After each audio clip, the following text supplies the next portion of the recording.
kubonakala ingathi azimambelanga kahle ncam izinto kwangoku uAdams because ibikhona into yoba uzawuappeara namhlanje ecourt kodwa ka-appearanga ecourt.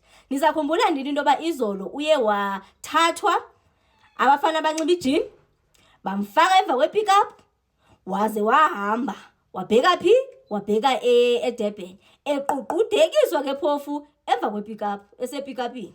Negqotha lakhe latsho lathi hayi he's not flying down, uhamba ngeveni akanxibanga nejezi phofu ke kukuthi wazile into yoba uzobanjwa waya nasendlini waphuma ephethe iphecepecana nje lejezi yena self. Hayi ke beke gaguza kapha endleleni besiya apha endleleni ba hayi mabangamphushi bathi ayasikuphushi athi uyakwazi ukuzihambela uzazihambela azihambele uthe seke ngaphakathi evenini lapho ngemva wabe saloqa hayi ke kuqudeke more than 1000 kilometers wayotshona eDurban. Akaphiranga namhlanje, and I think it's just for controlling nje. Akaphiranga namhlanje because inoba akalenzanga ixesha ncam.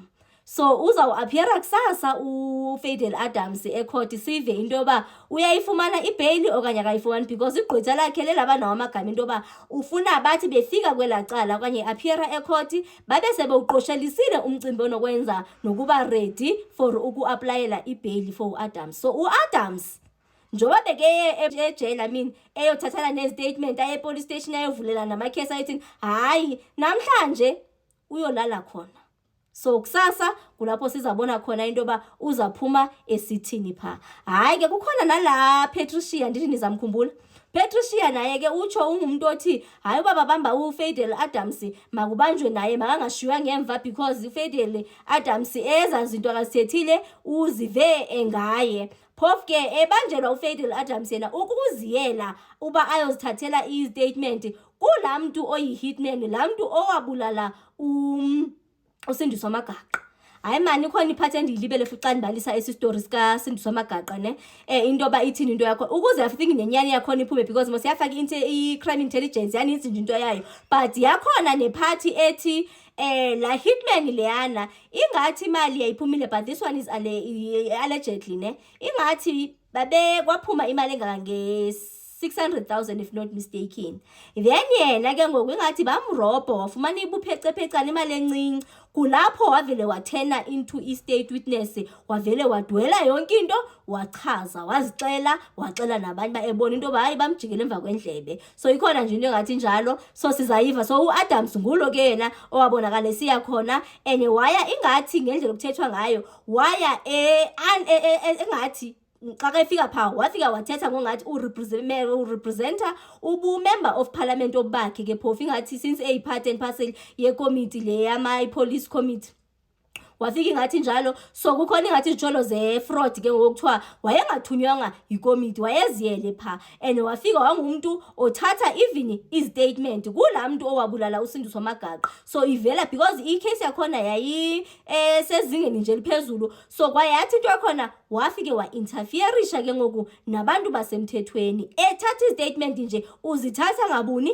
ezithathela ntoni icase kuye ye-PKTT. So since bekemane enyolana ne-PKTT noGeneral Nhlanhla Mkhwanazi right now isingathi ke noko zize zagagana njengoba kubonakala ingathi bahalelene noko nengalo engathi ayisekho. Ngiyakhumbula most the time waye eParliament uGeneral Nhlanhla Mkhwanazi apho kwakujokwa khona uNtumate esithi hayi kubonakala ingathi ababadinga nje noma bashiye nje erumini nje beyi2 wathi uGeneral Nhlanhla Mkhwanazi kanti ukhona ongaphuma kulo room leyo ukubona meaning nje ngoba ke khona ongaphuma uyi1 okanye ongaphumi khona ngeke nje aphume kulo room leyo. So wangumuntu ba hayi akamsabeni uGeneral Nhlanhla Mkhwanazi qha nje nakubethwa nje ingxaki yoba enengadlwana nje i1. So ibonakala nje ngathi ingalo ziphelele ke ngoku uphi useKZN akekho na kwi-territory yakhe okwi-territory kabani kaGeneral Nhlanhla Mkhwanazi and ke ngoku izamquqisa la case because yaseKZN ayizuxoxa futhi eCape Town eWestern Cape uyawunyanzeleka noma ngaphuma ngebail uyawunyanzeleka manje eyoxoxa phi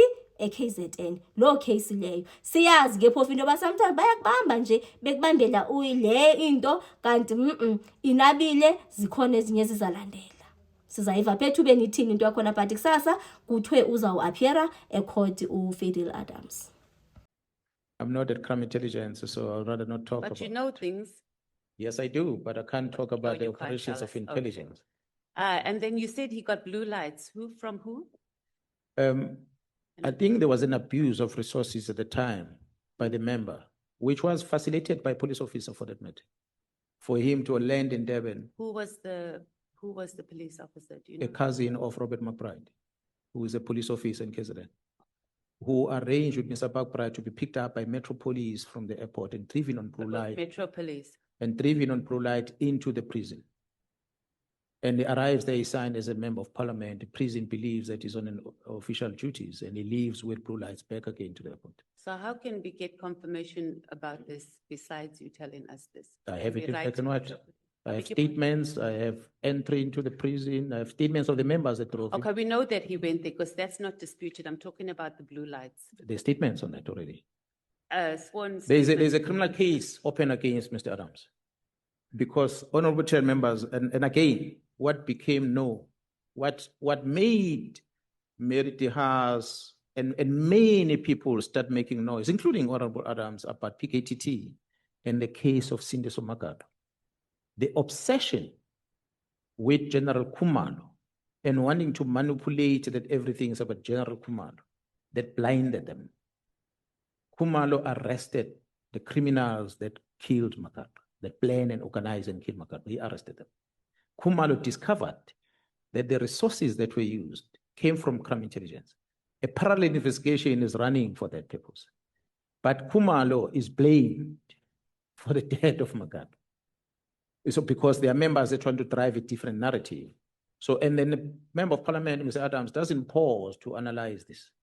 Had he done that, he was going to get the facts and be able to realize that I'm now interfering with the police operation by going to this criminal that is convicted and getting some statements and trying to paint a different picture. So these are just but one example of many of those instances. So just on the blue lights again, you said that you've got a sworn statement.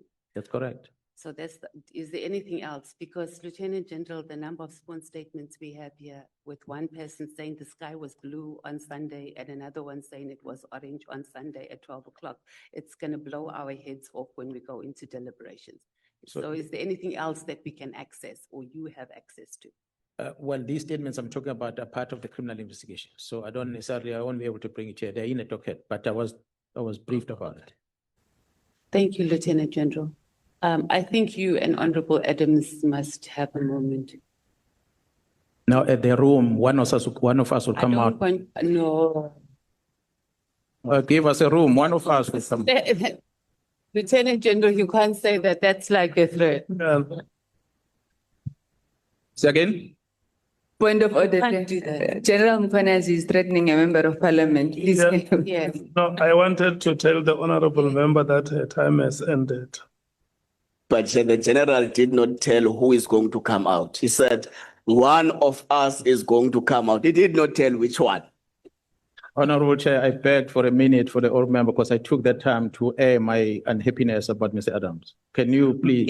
Yeah, No, she knows I'm forever benevolent.